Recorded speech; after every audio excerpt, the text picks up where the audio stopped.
இனிமேல் பண்ணுறது எப்படி பண்ணணும்? நான் கதையின் ஹீரோ கூட சேர்ந்து பண்ணுறது இல்லைன்னா ஒரு நல்ல கதை வந்தால் ஹீரோ கதை பண்ணலாம்.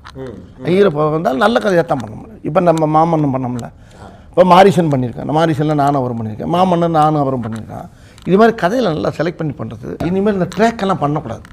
ஆனால் என்ன ஒன்றாலும் நகைச்சுவையில் இருக்கிற ருசி, அது இருக்க சுகம், ஆனால் கொஞ்சம் கஷ்டம்தான். நகைச்சுவை பண்ணுறது ரொம்ப கஷ்டம். ஆமாம் ஆமாம், அது எக்ஸ்பீரியன்ஸ் எனக்கு நிறைய ஹெல்ப் பண்ணிட்டு. அது நான் இவர்கிட்டயே சொல்லியிருக்கேன். எத்தனை வருஷம் இருக்குல்ல உங்களுக்கு இந்த விஷயம்? இப்போ இன்டர்வியூவில் சொல்கிறேன், இவர் கோச்டால் சரி, கேரக்டர் பண்ணுறதுக்கு ஆயிரக்கணக்கான பேர் இருக்காங்க. உண்மைதான். எவ்வளவோ நல்ல மாபெரும் நடிகர்கள்லாம் கேரக்டர் பண்ணிருக்காங்க. ஆனால் ஒரு நகைச்சுவை கிங்காக அவர் தான் இருக்கார். இவர் என்கிட்டே சொன்னார், இப்போ சமீபத்தில் ஒரு படத்தை பற்றி பேசும்போது இந்த மாதிரி சொன்னாங்க, அந்த கேரக்டர் பண்ணுறதுக்கு நிறைய பேர் இருக்காங்கண்ணே, ஆனால் உங்கள் கேரக்டர் பண்ணுறதுக்கு யாருமே கிடையாது. அந்த இடத்த நீங்கள் அதுலேயே இருந்தால் இன்னும் நிறைய கண்டென்ட் இவர் வந்து மக்களை சந்தோஷப்படுத்துறதுக்காகவே அவதாரம் கொடுத்துருக்காரு. ஸோ என்னை பொறுத்தவரை நான் இவர்கிட்ட சொல்லுவேன், நீங்கள் ஹியூமர் தான் நான் பண்ணணும்.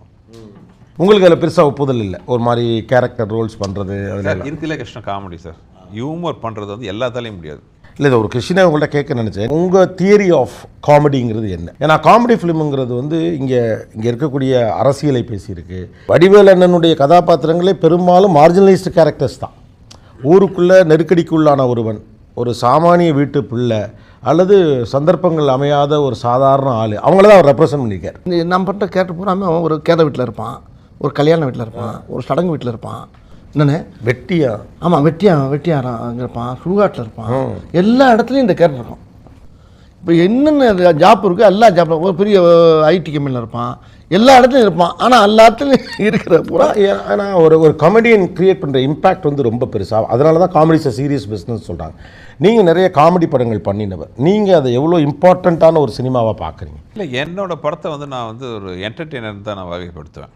இட்ஸ் நாட் ஒரு காமெடி மூவின்னு அதை சொல்லி. That's entertainment movie. அதில் எல்லாமே இருக்கும். ஹியூமருங்கிறது பேசணும் இன்டெக்ரல் பார்ட் இந்த மூவின்னு தான் நான் சொல்லுவேன். மக்கள் வர்றது வந்து என்னை பொறுத்தவரை ஒரு சினிமா தேட்டருக்கு வர்றது என்டர்டெயின்மெண்ட், அவங்களோட கவலைகளை பிரச்சனைகளை மறக்கிறதுக்கு. அங்கே நான் என்னோட தனிப்பட்ட கருத்தை சொல்கிறதோ, இப்போ உதாரணத்துக்கு தனிப்பட்ட கருத்தை சொல்கிறதுலையோ இல்லை என் சோகத்தை சொல்கிறதுலையோ எனக்கு அதில் பெருசாக எனக்கு பெருசாக இது இல்லை. ஒரு 2 மணி நேரம் வந்து அட்லீஸ்ட் என் படத்தை பார்க்க வர்றதுக்கு, இப்போ வடிவேல்லையே என்னையோ பார்க்க வர, என் படங்களே பார்க்க வர்றவங்க வந்து அவங்க என்டர்டெயின்மெண்ட்டுக்கு வராங்க. அந்த இடத்துல வந்து நான் என் திறமையை காட்டுறேன்னு சொல்கிறது எனக்கு உடன்பாடு இல்லை. ஏன்னா சினிமாங்கிறது ரொம்ப கஷ்டமான ஒரு விஷயம். நீங்கள் உதாரணத்துக்கு நான் சொல்கிறேன், இப்போ ஒரு துணி கடைக்கு போகிறீங்க. துணி கடைக்கு போனால் அங்கே ஒரு 1000 புடவை இருக்குது.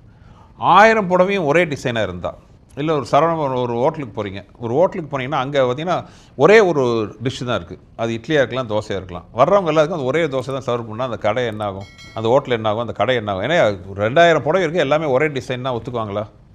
ஆனால் சினிமா பார்க்குற அந்த 2000 ஒரு நாளைக்கு 2 லட்சம் பேர் ஆடியன்ஸ் பார்க்குறாங்கன்னா அவங்களுக்கு நம்ம காட்டுற போகிறது ஒரே ஒரு திரைப்படம்.